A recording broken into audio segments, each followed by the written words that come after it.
earlier said something about, and I don't even want to say this word because to me it sounds like the most middle-aged word I've ever heard in my life.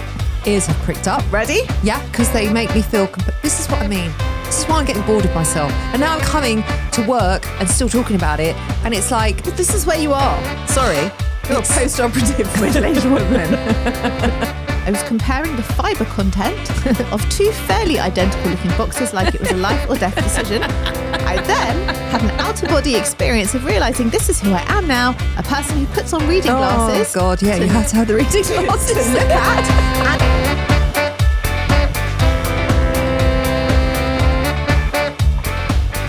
Hello, everybody. Welcome to 40ish. I'm Nicole Goodman. And I'm Lauren Mishcon. This is the podcast where we tackle 40-something life, don't we? We do. We talk about, what do we talk about on this show? We talk about really boring, mundane stuff. Yeah. About being in your 40s. Yeah. We try and have a lot of fun doing it. We do. We try and make jokes out of it. We try and bring the light-hearted nature to being perimenopausal, menopausal, feeling a little bit old, feeling a bit sorry for ourselves, feeling rageful, feeling tired, feeling all of it, working our way through the world of supplements and what we're supposed to fucking eat, the whole fucking thing. We just talk about it here.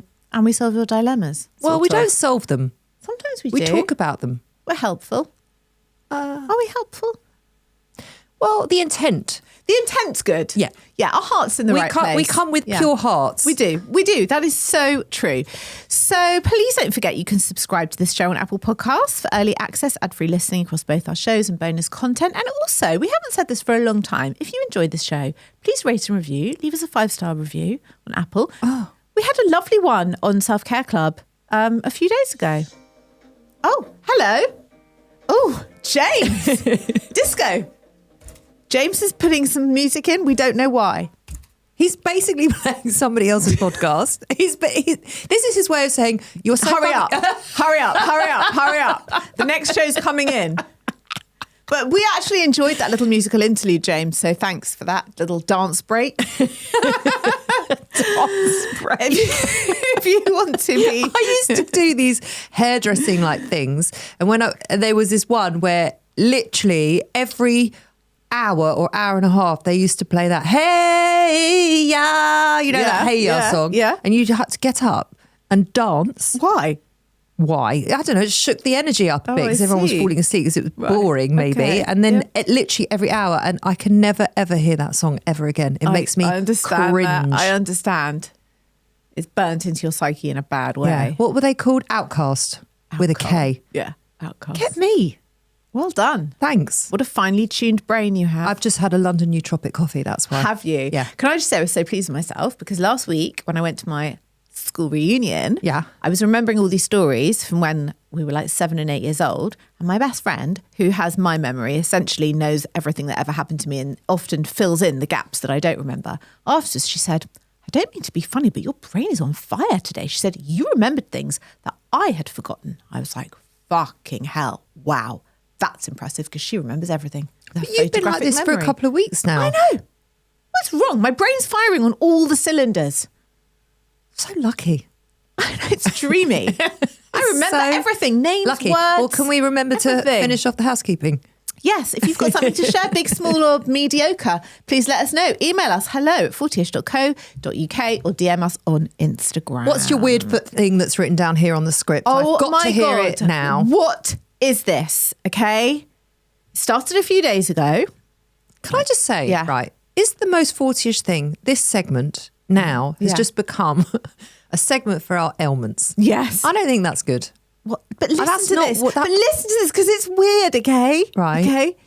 A few days ago, on the top of my foot, just on the top of my foot, I had this really weird, like, burning sensation. Like someone had poured a hot boiling water or boiling coffee on top of my foot. I thought, that's so weird. What a randomized thing. I'm sure it will go away. It has not gone away. And it's like intermittent. You cannot see anything. There is no redness, no rash, no swelling, no nothing. Just this really weird, intermittent, hot burning just on the top of one foot. What's that? I don't know. I asked my friend Google. What did they say? They said, diabetes. I'm like, I haven't got diabetes. I've literally just had all my bloods checked. You definitely don't have diabetes. No, I know I don't. And then it said something about, and I don't even want to say this word because to me it sounds like the most middle-aged word I've ever heard in my life. Ears have pricked up. Ready? Yeah. Neuropathy. Now, Oh. I don't really know what that is, but I think it's like a brain pain body thing. Oh, I know a few women that have got this on their feet. No, it's not the placenta fasciitis. It's not that. Oh, how did you know I was thinking that? How did you know? Because that is a very perimenopausal middle-aged women thing. But that is a pain on the Underneath arch of your foot. Yes. Hurts you to walk. Yes. No.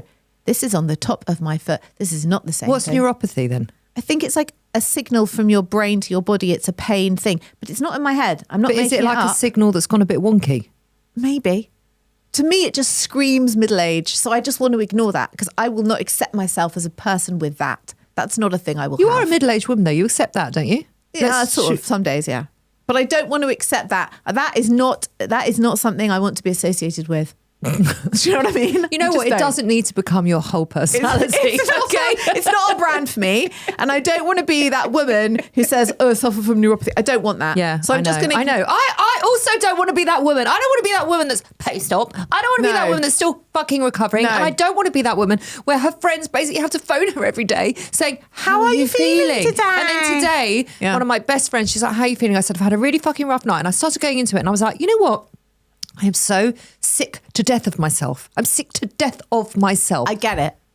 You know, I think we should both take my mother's rule, which is basically this. Yes. When you tell her your symptoms, well, one of two things is either going to happen. You're either going to die of it or you'll get better. So I'm just going to go with that. You are so your mother's daughter. I know. That's so why your mother's I am not going to daughter. die from a burning sensation on the top of one foot. So therefore it's going to go away. That's it. That's where I'm leaving it. And I don't have the bandwidth or the patience to spend 4 million weeks waiting for some GP appointment for them to tell me it's some neuropathy bullshit. So let's just What leave do you it do alone. for neuropathy anyway? Fuck knows. You just moan about it to your middle-aged friends. I think. I don't know.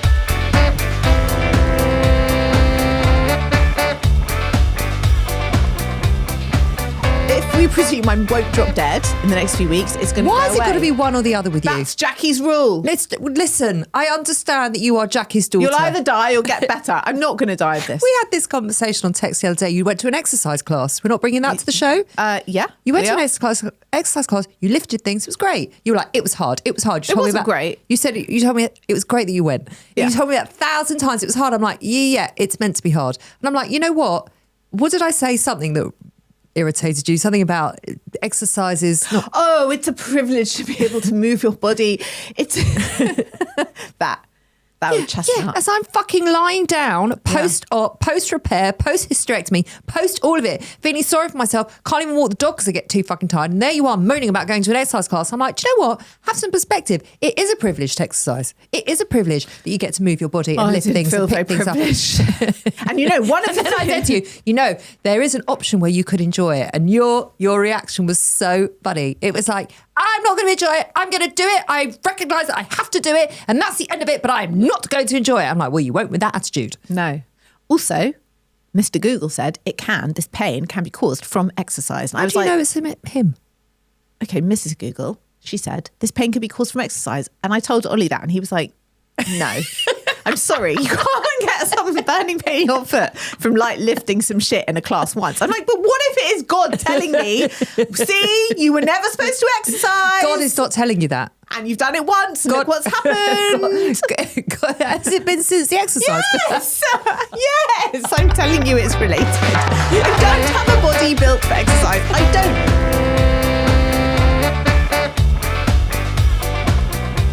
I do have a body that's built for exercise, Not and it currently. currently can't. No, it currently can't. It's annoying. Okay, what's your most 40-ish thing? Well, just that my whole day revolves around what time I can take painkillers.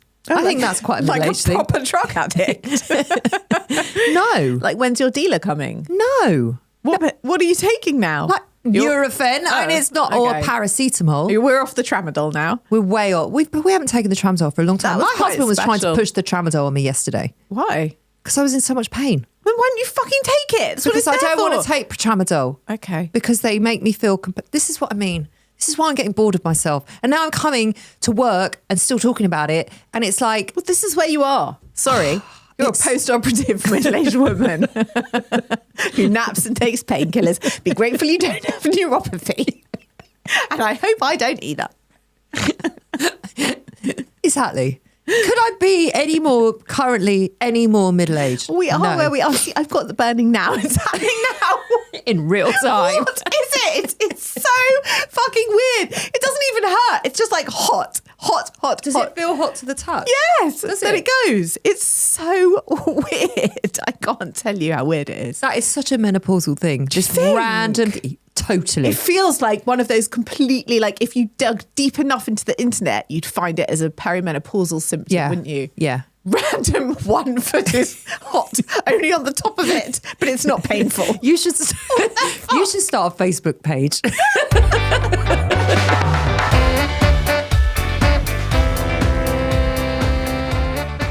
I'm sure there's other like-minded women that would want to be part of that community. I guarantee one listener is going to be like, Yes, fuck me, that's yeah. happened to me. Yes. And tell us. Please tell us. Tell me if you've ever had Make- top of 1 foot hot random. Make her feel normal. Please. Right, we've got feedback. Go on. I agree with the different mug things, Lauren, she says. I don't know what that Yes. means. Okay, well, because you didn't listen to the shows that me and James did. I said to James, No, I didn't. my most 40-ish thing was I realised that I have a specific type of mug I enjoy in the morning, which has to be quite girthy and thick. And then in the afternoon, I like a tall mug. James was like, how do you feel about a glass mug? I was like, no, they should be illegal. But I realise it's very middle-aged to have a preference for mugs. I also have a preference for mugs. Do you? Yeah, I do. What is your preference? In the morning, I Yeah. like a white mug. Okay. A white mug. Okay. And also, Plain. I find it very difficult to drink out of a mug that doesn't have a white inside. Yes. I don't know what understand that's that. about. I understand that. Like if it was black, Yeah. I can't. No, me neither. Who wants to drink out of an inside black mug? No, weird. What about afternoon mug? And then I've got another one, it's blue and it's lower and I don't know why, but that is my afternoon mug. Okay. What is I feel that? so much more normal now. What is that? I don't know. Is that a perimenopause No, thing? it's a 40-ish thing. Anyway, this is what the feedback's about. It started with a morning and afternoon one, but now I have 4 different mugs for my day. Morning coffee, mid-morning coffee, mushroom coffee, London Nootropics, thanks to you, she said. Oh, that's nice. Afternoon tea and bedtime coffee, decaf, or else I would sleep worse than I already do, but they have to be the right mug. I don't know why I do it, but if my husband happens to make me a drink in the wrong mug, it hurts my brain. My husband always makes the drink in the wrong mug.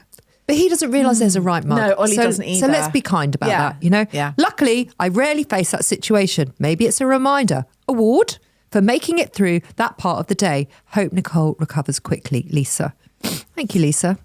I am not recovering that quickly. Well, you are. You're recovering as expected. Well, it's not, is it? Yes. It's as I expected. It's just not as you expect or as your doctor expected. Yeah, it's fine. I'll just do a major operation and then in 48 hours you'll be fine. He said 4 days later, I want you to go out for coffee. I could not go out for You coffee. could not go out for coffee. No. No. Okay, thank you, Lisa. I'm glad that we're all in agreement about there are Mugs. correct mugs for Mugs. correct moments. Yeah. Because there just are, and that's just a Did fact. James have I don't care. I don't think men care. He doesn't drink tea or coffee anyway. No, that's true. He doesn't. Thank God he doesn't. Can you imagine James on coffee? No. So I'm so focused on my foot right now. I can't even tell you.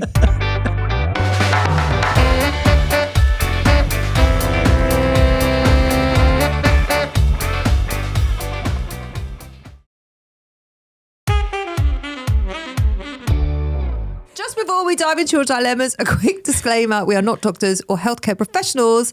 Well, Lauren's... I am a healthcare Well, she is. It's like, you'll either die or get better. That's my professional opinion yeah. about everything. So if there is an issue you are seriously struggling with, please contact a qualified expert. I mean, even that piece of advice from Jackie gives me so much more context about you. It should give you all the context It does. you need. It does. It really does. Yeah. Dilemma. Hi, Okay. Lauren and Nicole. I had a really wonderful friend at university. Honestly, one of the kindest people I've ever known. That's sweet. We were incredibly close for years. As life went on, we drifted a bit. Last year, my mum died. Oh, I'm sorry to hear that. It was a really difficult time. She'd been ill and it was all quite overwhelming. We had a very small funeral and my friend lives more than 5 hours away, so she didn't come, which I completely understood. But during the time my mum was ill and after she died, she was barely there at all. A couple of occasional phone calls, but not much more. I felt quite alone and, if I'm honest, hurt. Since the funeral, I've only seen her once. Last week, she messaged me out of the blue to say she was a bit upset that I had been so quiet. I decided to be honest and told her that I felt really let down when I needed support the most. She just wasn't there. That's very brave. She apologised and said she was sorry if she'd hurt me. Now I don't know what to do. Part of me still cares about the friendship and our history, but another part of me feels like something fundamental broke during that time and I'm not sure it can be repaired. Is it possible to rebuild a friendship after something like this? Or is this just one of those moments where you accept it's run its course? Thanks, Lucy. Wow, that is a big question. That's hard. That is a big question. Look, I think firstly, thank God I haven't lost a parent, so I don't know how I would be feeling in your situation. I do have too many friends who've lost a parent. Yeah, same. I would hope very much that those people felt that I was there enough for them. I think that was a really hard thing to do, to be completely honest with your friend about it. But I also think it was the most sensible and best thing to do, because why would you lie? And also, how can you even begin to repair a friendship if you're not going to be clear about what's going on between you?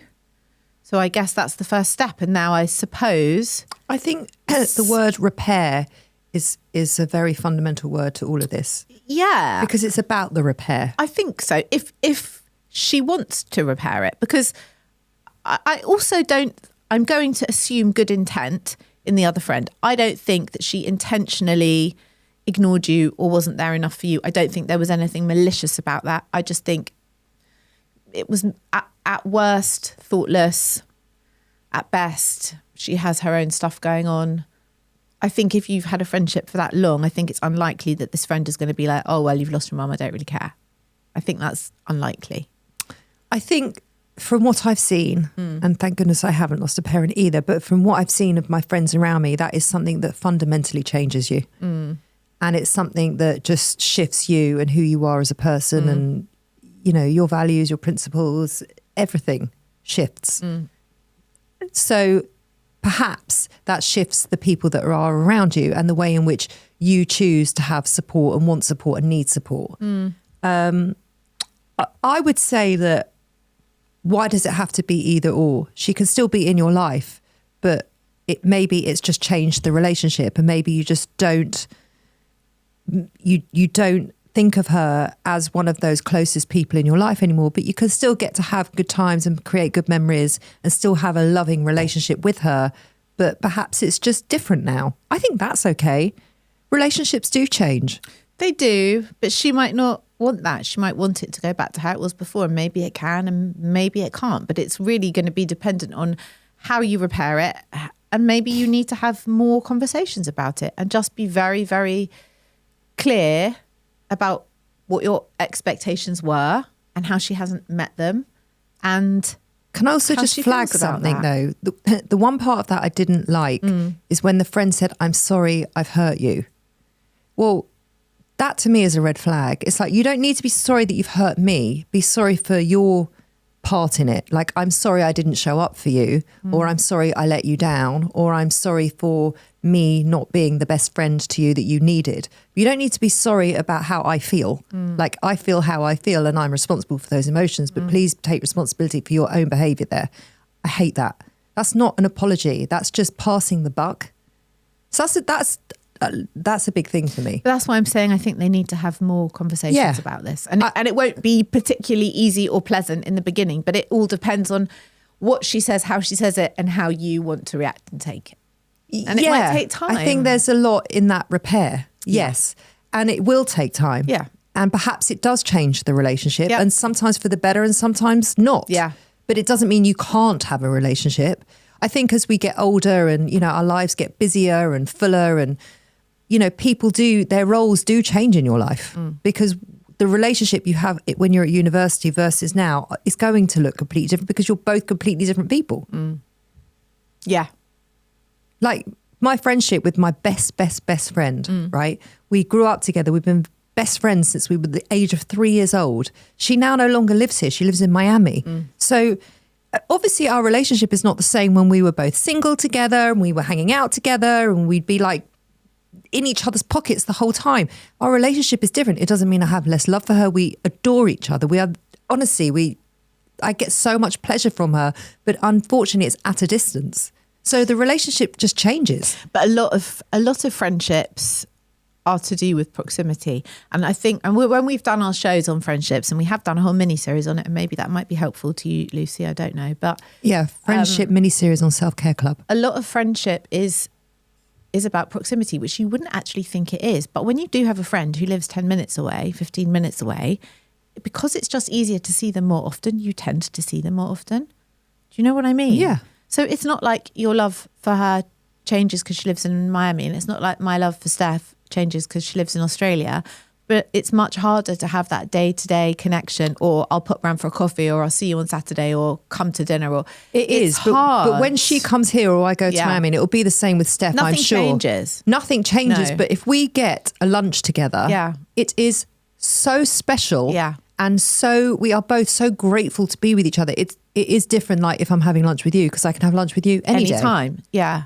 Not that I'm not grateful to have lunch with you, but it's different. And also she's saying this friend lives 5 hours away now. So I think just the fact that their proximity is so far, it is going to change the nature of the friendship, because it's a big deal to travel the 5 hours. It's a weekend, it's a trip, it's a whole thing. It's not just an everyday.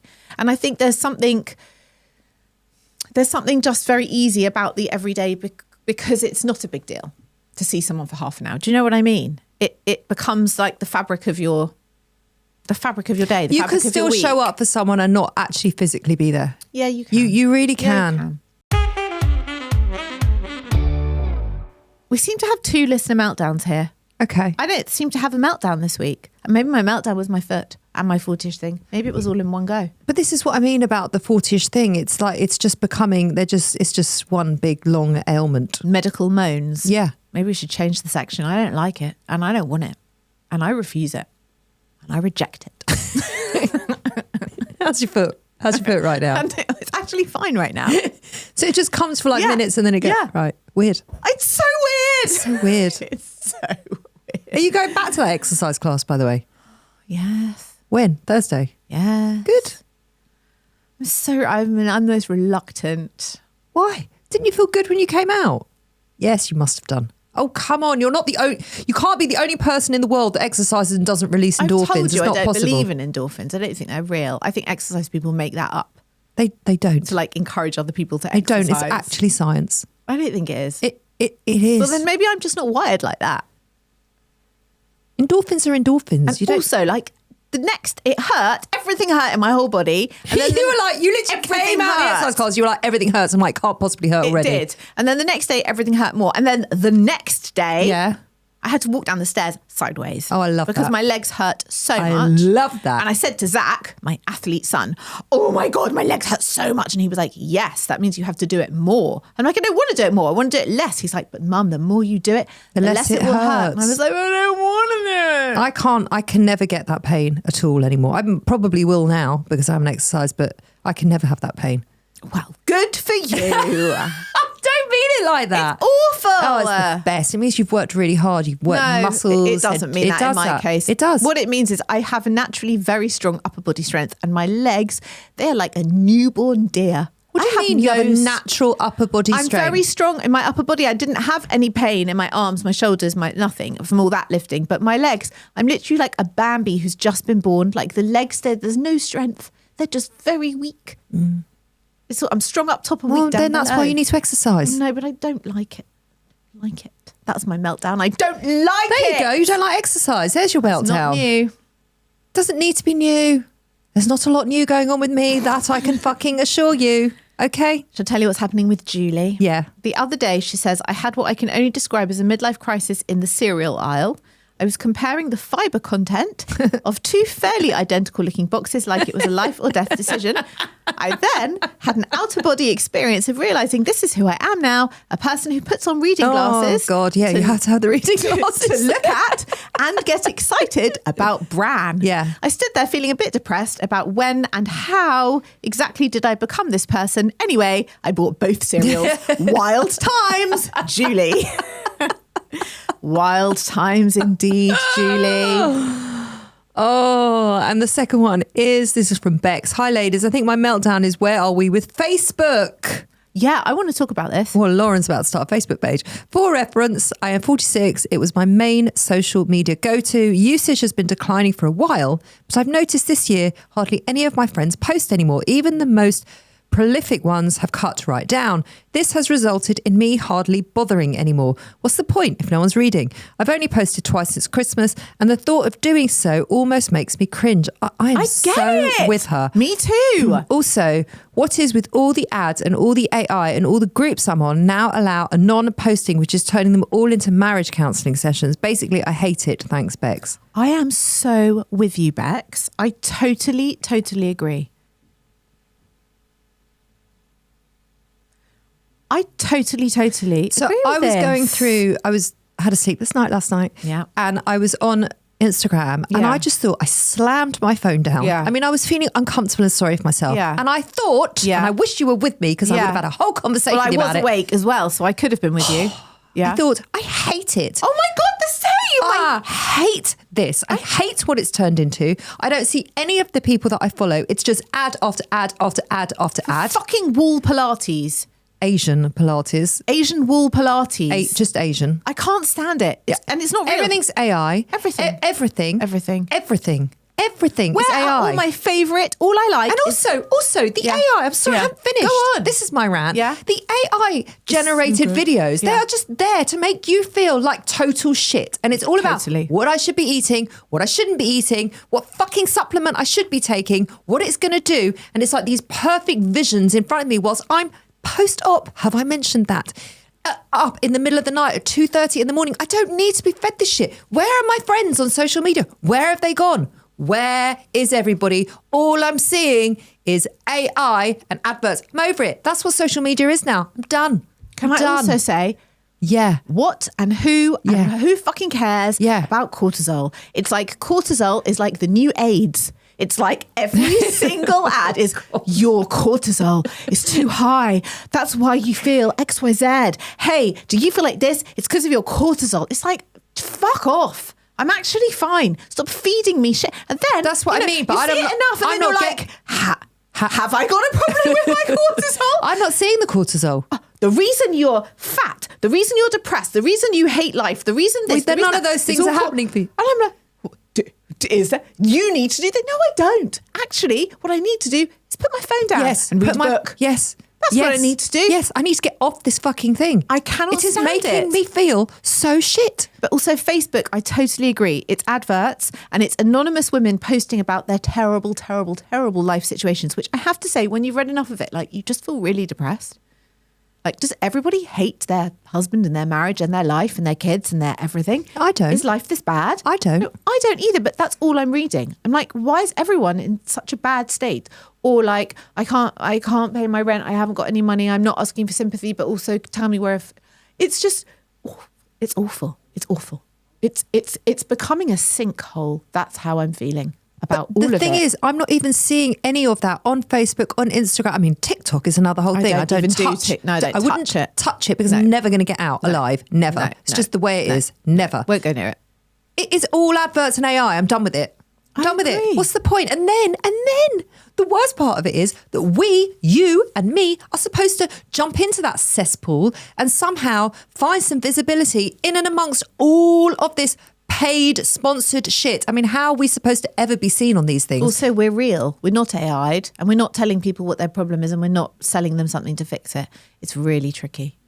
But I also don't want to be a part of it, but then we have to be a part of it. So there's my meltdown. I fucking hate social media, but yeah, our job is very much dependent on it. And I'm not down with it because social media is not, it's not doing what it was intended for, which was to connect people. It doesn't. It just makes me feel like shit. Alienated. Yeah. Yeah. And it just makes am me feel so like with whatever you. supplement I'm taking, it's wrong, or I'm not taking enough, I am or so I'm with you. basically just failing at life. And I'm not failing at life, and neither are you. I have a really nice life. It used to be really fun. So think about the people that are really lost and really that's what I'm not, saying. It and makes really you feel low. depressed when Makes you're you not feel depressed. Even worse. I agree. I used to just follow gay male comedians who did like great skits, really funny stuff. Yeah, but you won't and see that impressions. now. No, they're not It's coming hidden. up anymore. No, They're I gone. know. So for me, the whole thing is like this morning. There's one guy that does all like imitations of the housewives, and he's so Yes. fucking funny. Yeah, But I have yeah. to go onto his page to see if find it, him. like. But I don't want to do that. And he is so funny, and he like lights up my life. It's like shit like that. That's what I want. Can I tell you what is good? I'm just going to end it on a positive. Yeah. I have been for reasons that we'll explain later on. Very much down the rabbit hole of Substack. And that is not social media. It is not AI generated. It is not adverts. It is just real people writing real stuff about every single subject you could ever want to do it. And you can curate what you see and what you read and stuff you're interested in. And that feels much more real. But then at we're the going moment. back. But it's going back. Actually, it's stripping it back to like Yeah. blogs. Yeah. When blogs. social media first Yeah. started, that's what Substack Yeah. is, right? You're Yeah. just paying for blogs. It's well, some are free, and it's a series of essays or thoughts or But you- photos do you see or what I- poems. but that's or- where it started. So now we Yeah. have to take it back. it's reading real stuff written by real people. Yeah. So there we go. Okay. Wow. What a rant. That was great. Are you tired now? Do you need No. a nap? Oh, you're No. energized. You're energized. I'm always energized when I'm with you. That is lovely. That is so sweet. I mean it. That is like, You and your hot foot. only the one. Your one hot Only foot. the right foot. I'm going to take you, me, and our hot foot out. Now. Are you? Yeah. Where are you going? To do another show in the Oh, other okay. room. Okay, that's it for us. That's Have a it. lovely weekend. Thank you for listening. Thank you for being in touch. Please keep everything coming in. hello@40ish.co.uk. Maybe you can DM us. Maybe we'll see it in amongst all of the AI. We'll try our best. Yeah, we'll try our best. And thanks for being here. Bye-bye.